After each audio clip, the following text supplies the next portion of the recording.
Politik itu panggung depan dan panggung belakang. Itu yang harus kita pahami. Jadi tadi ada dua pernyataan dari Anies Baswedan sendiri yang berjanji untuk menyampaikan semuanya dalam press conference hari ini. Entah di mana nanti kita lihat. Dan yang kedua adalah dari Syahrin Hamid, juru bicara yang ngantor di kantor operasional Anies Baswedan, ya, sama seperti kantor Pilpres kemarin di daerah Kebayoran Baru. Dan dia mengatakan satu-satunya alasan yang bisa disampaikan. Ya, jadi jangan lupa ya, satu-satunya alasan yang bisa disampaikan adalah bahwa di Jawa Barat itu tidak ada aspirasi sebagaimana di Jakarta. Oke, saudara sekalian, itu semua. Tetapi saya ingin kita belajar politik, ya kan? Bukan kita belajar mendengarkan statement. Kalau mendengarkan statement semua orang bisa, tapi kita ingin belajar politik. Kira-kira apa yang menyebabkan Anies tidak mau di Jawa Barat? Kalau di Jakarta langsung dia.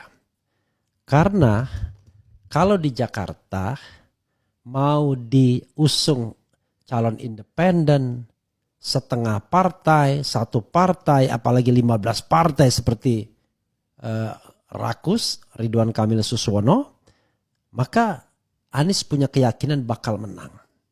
Apalagi survei-surveinya itu moncer semua, menempatkan dia di peringkat atau ranking 1. Ada yang mengatakan buktinya incumbent kalah semua. Bro, Anies itu bukan incumbent. Incumbent itu Heru, PJ. Karena Anies sudah mengakhiri jabatannya pada Oktober 2023, 15 Oktober 2023. Ya, 15 Oktober 2022. Jadi tidak benar kalau dikatakan dia incumbent. Sekarang 2024, bro. Nanti kalau dia nanti pilkada 2 tahun PJ Heru menjabat. 2 tahun itu meaning, ada artinya. Jadi kalau dibilang dia incumbent itu enggak benar ya. Incumbent itu PJ Heru dan sudah pasti PJ Heru tidak dicalonkan. Apakah awalnya dicalonkan? Iya, tetapi dia ternyata tidak cukup populer, tidak cukup kuat untuk mendongkrak dirinya. Ya, jadi kalau di Jakarta Anies menang, dia tidak terlalu peduli misalnya apakah diusulkan partai apapun, sepanjang dia tetap menjadi dirinya sendiri. Dan di Jakarta seperti itu. Oke. Di Jawa Barat ini rimba raya dengan voters berkali-kali lipat dibandingkan Jakarta, tentu tidak mudah untuk mengontrolnya. Itu yang jadi masalah. Dan yang saya bisa pahami adalah yang dipersyaratkan Anies itu ya, yang saya dengar lamat-lamat, tapi bukan dari Anies sendiri tentunya ya, dari info yang saya kumpulkan adalah dia tidak ingin yang mendukung atau mencalonkan itu hanya dari merah saja. Dalam hal ini dari PDIP saja. Enggak mau. Kenapa? Karena bisa kita analisis. Kalau dari PDIP saja di Jawa Barat, ya berat. Tapi bukankah Anies jaminan? Iya, tetapi kan tidak ada ukurannya. Belum ada ukuran survei dan lain sebagainya dan lain sebagainya. Serta medannya yang jauh lebih dirty ya. Dirty politik lebih mungkin terjadi di Jawa Barat dibandingkan di DKI yang lebih mudah mengontrolnya. Dirty politik itu gentong babi, bansos, money politik, pengarahan aparat, TNI Polri, kemudian birokrat untuk memenangkan pasangan calon yang di-endorse oleh kekuasaan. Sudahlah, frankly speaking, itu terjadi di pilkada dan pemilu-pemilu yang ada. Nah, hanya cuman masalahnya kan itu selalu jadi gosip, tetapi tidak pernah ada upaya serius untuk melakukan pembenahan. Ya, bagaimana kita memperbaiki yang namanya manajemen elektoral kita, election management in Indonesia ini kita tidak pernah mau perbaiki. Nah, karena itu sobat era sekalian, itu kita bicara panggung depannya, ya. Jadi panggung belakangnya yang tadi yang Syahril, ya, kemudian Anies sendiri, tetapi panggung belakangnya itu yang bisa kita prediksikan, kita diskusikan. Pertanyaannya adalah partai apa yang harusnya menjadi tandem PDIP. Kalau dalam kondisi normal, in a normal situation, maka tandem yang paling keren, cadas bagi PDIP untuk di Jawa Barat ya tidak lain adalah PKB. Ya. Jadi PKB, The Nation Awakening Party, ya, Partai Kebangkitan Bangsa. Itu yang sangat masuk akal. Dan PKB sama PDI itu bukan tidak sering bekerja sama. Bahkan walaupun PKB di stream kanan, PDIP di stream kiri, mereka secara mudah lebih gampang bekerja sama dibandingkan PKB dengan PKS misalnya. Sebelum bersatu dalam pencalonan Anies Mohaimin, susah sekali PKB dan PKS bersatu. Alasan PKB tidak mau gabung ke Anies Sohibul Iman adalah karena sudah dipatok harus calonnya dari PKS, walaupun kemudian ada alasan lain. Apakah terjadi negosiasi antara PKB dan kubu Anies? Saya tidak bisa mengatakan yang sebenarnya, ya. Tetapi rasanya pasti terjadi seperti itu. Gak mungkin entah PDI sendiri yang melobinya atau pihak Anies sendiri yang melobinya. Atau jangan-jangan ada percakapan antara Anies dan Muhaimin Iskandar. I don't know exactly. Karena saya tidak berada di lingkaran itu. Tetapi saya hanya melihat dan kemudian mendengarkan informasi lamat-lamat dari jauh. Dari selentang-selenting ke sana kemari untuk menghubungi orang-orang yang mau memberikan sedikit informasi. Nah, tetapi persoalannya adalah jelas PKB kagak berani. Ya, saya tidak tahu nggak beraninya dengan istana baru atau istana lama. Dugaan saya ya baru dan lama, dua-duanya, terutama istana lama. Memang istana lama ini ya masih 2 bulan lagi berkuasa, kurang dari 2 bulan. Tapi kan cengkramannya masih kuat. Maka saya melihat adalah hal, nanti akan ada analisis side Dido juga yang akan saya spill ya, akan saya diskusikan atau saya bahas. Jadi sekarang ada muktamar tandingan yang akan merebut kepemimpinan Caimin. Ada Menteri Hukum dan HAM yang sudah diganti dan pro Jokowi. Tetapi jangan lupa ini Gerindra juga. Artinya istana dan lama dan baru kelihatannya masih cocok dalam hal ini. Apalagi dikatakan welcome PKB bergabung dalam pemerintahan, tapi jangan pergi lagi, kata Prabowo Subianto di depan Nasdem. Sehingga jelas walaupun di lobi punya peluang menang dan bla bla bla bla bla dan lain sebagainya, akhirnya saya merasa PKB tidak berani go forward, tidak berani maju. Bukan karena calon yang bakal di-endorse itu lemah, tapi calon yang di-endorse bakal kuat dan bisa menguasai Jawa Barat dan bisa punya peluang untuk mengalahkan 2 calon kuat lainnya, yaitu Saiku PKS ya, dan PKS adalah basis, serta satunya lagi adalah dari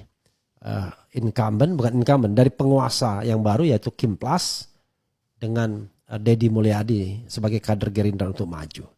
Jadi Gerindra akan berhadapan dengan PKS. Dan jangan lupa PKS secara tradisional cukup kuat di Jawa Barat, memenangkan 2 pilgub atas nama Ahmad Heriawan. Padahal lawannya dulu nggak tanggung-tanggung, macam-macam ya. Ada artis Dede Yusuf lawannya pernah. Kemudian ada Agum Gumelar ya, tapi toh Ahmad Heriawan bisa 2 kali menang ya. Dan itu menunjukkan bahwa mesin PKS bekerja secara baik. Nah, Anies tahu itu pastinya, bukan takut, tapi dia harus menghitung apa kekuatan dia. Sebagai orang yang lebih banyak dipersepsikan berada pada stream kanan, ya tentu dia membutuhkan 2 sayap. Sayap nasionalis dan sayap hijau. Nah, sayap hijaunya itu maunya PKB karena di daerah Priangan misalnya PKB kuat. Dan suara Anies itu 31% di Pilpres kemarin. Ya. Karena itu dia harus punya misalnya orang men-challenge, bukankah di dalam pilkada itu orang yang lebih berpengaruh? Iya, tetapi masalahnya kalau Anda tidak punya kaki di lapangan, suara Anda bisa hilang di tengah jalan, itu masalahnya. Saking kotornya politik kita, makanya dibilang dirty election atau dirty vote. Jadi kalau tidak ada kaki, bisa hilang suaranya di tengah jalan. Apalagi praktik money politik, suap menyuap, gentong babi dan lain sebagainya, itu praktik yang sangat jamak terjadi dan tidak bisa diapa-apakan walaupun terjadi di depan mata kita. Ketika dibawa ke MK bilang, Anda tidak cukup bukti. Ya gimana kita membawa bukti kalau itu melibatkan aparat? Sama saja bunuh diri kita. Nah, karena itu untuk Prabowo Subianto itu yang harus dibereskan kalau mau memberantas korupsi. Kalau enggak omong-omong doang, omong kosong, terus terang saja. From the beginning saya mengatakan tanpa memperbaiki aparat hukum, omong kosong memberantas korupsi. Dan yang harus dilakukan adalah bagaimana menghilangkan korupsi di pilkada, suap menyuap, keterlibatan aparat, main duit dan lain sebagainya. Ya, unfair election itu yang jadi soalnya. Jadi karena tidak adanya dukungan dari sayap hijau, ya sudah. Karena yang saya tahu sampai saat-saat terakhir ya dinegosiasikan terus, tapi akhirnya sepertinya PKB tidak cukup punya keberanian. Dia lebih mementingkan keselamatan leadership di PKB, ya mungkin Caimin dan pengurusnya, ketimbang membantu sang sahabat dalam mengarungi pilpres kemarin. Maka di Jakarta PKB tidak berani, di Jawa Barat tidak berani juga PKB. But the question remains adalah kenapa PDIP di Jakarta tidak berani dalam tanda kutip, di Jawa Barat kok berani? Dan konon satu-satunya partai yang tidak diintervensi torpedo ketika mau menominasikan Anies di Jawa Barat adalah PDIP. Mungkin ada perhitungan dari intelijen mengatakan, tenang bos, kalau cuma PDI sendiri nggak akan menang, nggak akan kalah kita bos. Tapi jangan ada partai hijau bos. Kalau ada partai hijau, berat kita bos. Karena secara hijau ini juga penting di Jawa Barat, sangat penting bahkan. Perpaduan hijau dan merah itu bikin kita kewalahan bos. Jangan-jangan begitu. Maka kemudian intervensi itu tidak dilakukan pada PDIP ya. Jadi Indonesian Democratic Party for Struggle, tetapi dilakukan pada partai-partai lainnya yang punya potensi untuk memberikan dukungan dan signifikan, terutama tadi dari dari hijau ya, yang dari green stream ya, dari arus hijau. Maka terjadilah kejombloan PDIP ini menyebabkan Anies kemudian menarik diri. Itu sobat era sekalian. Apakah sobat era sekalian akan mendapatkan ini dalam press conference Anies nanti? Saya meragukannya. Jadi lebih baik dengarkan RH ketika bicara tentang panggung belakang. Ya. Jadi itu secara strategi objektifnya. Subjektifnya saya kira tim Anies dan tim Anies akan tahu bahwa yang namanya pilkada Jabar itu akan lebih dirty, lebih kotor dibandingkan pilkada Jakarta dalam hal penggunaan money politics, kemudian politisasi bansos, kemudian penggunaan aparat, kemudian penggunaan fasilitas negara, dan money politik ujungnya. Kenapa begitu? Karena areanya lebih luas, pemilihnya lebih banyak, tingkat pendidikannya lebih rendah dibandingkan rata-rata pendidikan di Jakarta tentunya. Sehingga pengawasannya lebih sulit. Jadi saya ingat sebuah pengalaman ya. Ada relawan ketuanya yang membina sebuah daerah di Jawa Barat. Ini cerita dia kepada saya, tapi walau alam benar atau tidak ya. Dia sudah bina relawan di sebuah desa. Dia bina. Pada hari H, pembinaan itu bukan berarti tidak ada uangnya ya. kebutuhan misalnya macam-macam itu dideploy ya, tentu limited money ya deploynya, tapi bukan deploy buat money politik tapi operasional organisasi ya. Pada hari H, believe it or not, suaranya 0 untuk 01 Anies Baswedan. How come? Padahal di daerah tersebut ada relawan 01. Ya minimal yang ketua relawannya nggak berani katanya. Itu yang dia bilang, nggak berani. Belum lagi cerita-cerita tentang intervensi kepala desa yang dipanggil dan lain sebagainya. Maka hal yang sama akan terjadi.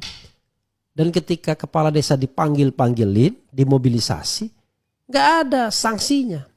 Karena keterlibatan kepala desa itu, sanksinya atasannya. Sanksinya bukan KPU Bawaslu. Nah harusnya ya bisa dipermasalahkan untuk mendiskualifikasi calon. Ini enggak. Jadi yang dilarang itu adalah kepala desa. Melibatkan kepala desa dilarang. Tetapi hukumannya sangat tidak jelas dan tidak menjerahkan. Sehingga ya tidak akan terjadi di trend effect. Coba lihat kemarin di Jawa Tengah. Belum apa-apa sudah dimobilisasi kepala-kepala desa di satu daerah kan yang pernah kita tunjukkan. Nah itu persoalannya sobat era sekalian. Jadi ada hal yang objektif, peluru atau equipmentnya kurang, hanya membawa peluru merah padahal peluru hijau perlu, lalu menghadapi daerah yang dirty dalam hal money politik, keterlibatan aparat dan lain sebagainya dibandingkan Jakarta serta tingkat pendidikan yang lebih rendah serta persebaran penduduk yang jauh lebih luas. Bahkan di sebuah desa di mana ada ketua relawan di situ, ada relawan di situ, 0 suaranya dalam Pilpres kemarin. You can imagine ya. Nah karena itu ketika kita masuk dalam kompetisi yang dirty seperti itu, ya bunuh diri namanya. Sementara saya pribadi tidak pernah menyuruh Anies Baswedan atau siapapun yang sedukung untuk melakukan money politik. Haram hukumnya bagi saya. Ya, dan memang iya, baik yang memberi maupun yang menerima haram. Karena itu haram pula mereka yang mendapatkan kekuasaan dengan cara yang demikian. Kita bacakan komentar sobat era sekalian ya. Selamat pagi dan terima kasih kepada mereka yang sudah bergabung sobat era sekalian ya. Semangat pagi ya. Oke. Dan sebenarnya memang relawan apa sobat era sekalian sendiri tidak setuju kalau Anies maju di Jawa Barat. Ya, di sini dikatakan bila PDIP mengusung Anies di Jawa Barat, apa pendapat Anda dari 45 ribu yang voting, yang setuju cuma 24%, yang tidak setuju 68%, yang tidak tahu atau ragu-ragu lah 8%. Jadi 68% penonton RH Channel ya yang memberikan votes ya itu mengatakan tidak setuju ya dari 45 ribu itu kalau Anies dicalonkan di Jawa Barat. Jadi sudah klop dengan pendapat mayoritas. Jadi mau diapain lagi? Tidak usah kita kejar-kejar lagi ya. Oke sahabat sekalian, saya ingin membacakan 1-2 komentar yang relevan tentunya ya. Senang sekali saya bisa memulai pagi ini dengan sebuah pembelajaran politik ya.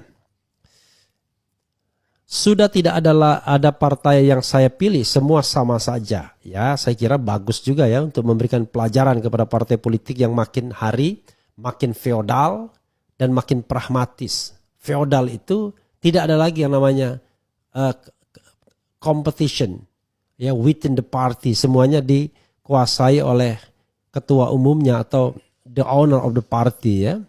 40 juta rakyat Indonesia tetap berada di barisan Pak Anies, insya Allah ya. Tapi kalau saya setujunya Pak Anies punya kendaraan sendiri biar tidak ada yang menghalangi. Nanti kita lihat ya. Jadi makanya sulit sekali untuk maju secara independen di negara ini.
Anies orang sempurna? Enggak. Tidak ada yang sempurna in politik. Tetapi relatively lah bisa diharapkan. Kan begitu yang paling penting. Relatively saya mengatakan. Ternyata politik tidak sesederhana yang kupikirkan. Ya begitulah hajalubis ya. Makanya Anda jangan percaya dengan pidato-pidato orang politik di panggung depan. Jangan percaya dengan press conference. Karena pidato dan press conference itu sesuatu yang sudah disortir. Ya, mana yang bisa dikemukakan di panggung depan, mana yang tidak. Saya pun tidak bisa mengemukakan sesuatu itu 100%. Walaupun saya tidak punya pasukan, tidak punya kepentingan politik, tapi tidak bisa juga 100% dua hal. Satu, menghindari delik hukum, dan dua, menghargai pemberi informasi yang tidak ingin namanya di-spill misalnya. Kan begitu.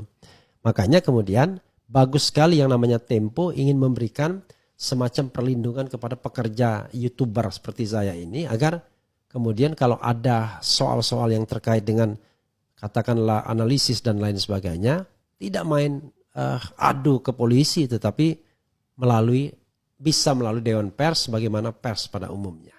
Karena ini adalah under freedom of expression, under constitutional right. Ini di bawah hak konstitusional warga negara ya. Saatnya bikin partai sendiri. Saya senang Pak Anies tak jadi berlayar dengan kapal perompak. Enggak juga, bukan kapal perompak. Kalau saya enggak setuju, kapal bocor. Kalau kapal perompak itu canggih dia. Semoga Pak Anies bentuk partai perubahan. Sudah disiapkan, tapi apakah akan dipakai atau tidak, saya tidak tahu. Terima kasih Bang Repli pencerahannya. Saya selalu mengikuti channel ini. Sehat selalu Bang. Alhamdulillahirrabbilalamin. Kotor. Semua PKS tenggelam. Oke. Coblos semua tanpa rakyat bisa apa? Jokowi adalah oligarki penjara. Oke. Kemudian mesin benteng itu nggak akan jalan kalau calonnya bukan dari internal. Saya sebut benteng karena memang benteng ya tulisannya. Tetap semangat Pak Anies. Semoga Allah Subhanahu wa taala memberikan rencana yang indah buat Pak Anies keluarga. Karena itu kita harus jangan suuzon, harus husnuzon ya, berbaik sangka. Apa yang ditetapkan oleh Allah Subhanahu wa taala itulah yang terbaik. Jadi ketika hati digerakkan untuk tidak memilih jalur di Jawa Barat itu adalah hati yang menggerakkannya, mudah-mudahan oleh hati yang tulus ya, oleh Sang Pencipta ya. Kita sebut lahirnya Partai Perubahan Kebangsaan di bawah Ketua Umum Anies Rashid Baswedan dan Wakil Ketua Refli Harun dengan Ketua Pakar Rocky Gerung. Saya dan Rocky itu cuma pakar omon-omon aja ya. Kalau kita diikat di dalam satu organisasi kita nggak bisa lagi omon-omon ya. Saya akan mengkritik Anies Baswedan ketika dia jadi penguasa dan kemudian dia belok misalnya ya. Tapi begitu dia melawan kekuasaan nggak ada guna. Masa kita mengkritik orang yang sedang kritis dengan kekuasaan, buzzer namanya itu ya. Itu. Dulu waktu saya bikin tweet begitu marah orang. Tapi ternyata orang yang marah tersebut sadar bahwa Mulyono atau Raja Jawa memang bermasalah ya. Baru sadar dia. Saya udah lama sadarnya. Bung Refli, kenapa Anies tidak mengantisipasi maju lewat lewat independen, terlalu mempercayai partai-partai oportunis? Semoga ada hikmah di balik ini semua bagi Anies. Ini siapa namanya tadi? Ini jelas ya, Sakdani DS ya. Begini Sakdani, Anda tahu nggak kapan pengumuman penetapan pemenang pemilu? Tanggal 24 April. 4 hari setelah sidang MK 20 April. Oke. Kapan terakhir menyerahkan calon independen? Mei. Kalau nggak salah 20-an Mei. Pokoknya Mei.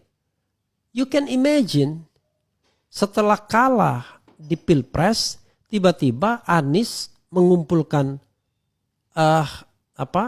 KTP untuk maju di Pilkada DKI. Gila kan? Maka dengan gampangnya orang lain akan mengatakan he is ambitious. Terlalu ambisi. Kan begitu. Haus dengan kekuasaan. Karena itu dia menanti dan menunggu apakah ada aspirasi yang menginginkan dia maju di DKI. Dan ketika aspirasi itu kuat, nah disitulah dia firm bahwa dia dibutuhkan. Aspirasi itu dari mana? Dari pertama kali dari PKS, dari PKB, DPW PKB, dari Nasdem. Jelas itu kan. Terakhir dari PDIP. Tidak tanggung-tanggung. Aspirasinya dari 4 partai politik. Belum lagi dari komunitas kelompok-kelompok dan lain sebagainya. Yang secara genuine itu meminta Anies Baswedan. Barulah kemudian dia mantap. Karena kalau dia tidak begitu, tidak testing the water, dia nggak bisa. Seorang politisi yang oportunis akan memanfaatkan segala kesempatan. Tapi seorang politisi yang berhitung dengan value akan menimbang baik buruknya dan lain sebagainya. Kalau Anies cuma sekedar ingin naik flagnya, ya udah dia terima aja PDIP. Tapi dia tidak mau. Karena tentu dia harus bertarung dengan rasionalitas. Memang kalau kita bicara mengenai melawan sebuah kezaliman itu adalah adalah sebuah amal. Tetapi kan kita tidak bisa melihat kontestasi pilkada itu sebagai melawan sebuah kezaliman. Karena beda kasusnya di Jawa Barat dan di DKI. Kalau di DKI at all cost harus maju. Karena kezaliman sedang dibentuk di situ. Tapi Jawa Barat tidak terlalu. Karena Saiku ternyata bisa maju sendiri. Kemudian PKB ada calon sendiri. Gerindra dengan Deddy Mulyadi calon sendiri. Sehingga pertarungan tidak seperti di Jakarta yang unfair election. Kalau di Jawa Barat masih fair. Jadi kita tidak bisa mengatakan bahwa seorang seperti Saiku adalah seorang yang buruk. Enggak. Karena itu menurut saya pilihan untuk tidak maju di Jawa Barat itu pilihan yang masih rasional. Tapi di Jakarta wajib hukumnya maju kalau ada kendaraan tadi. Karena kenapa? Karena politik brutality itu sedang dipraktekkan di Jakarta ini. Begitu ya sobat era sekalian. Kita akan lanjutkan dengan isu berikutnya. Wassalamualaikum warahmatullahi wabarakatuh. Keren cadas.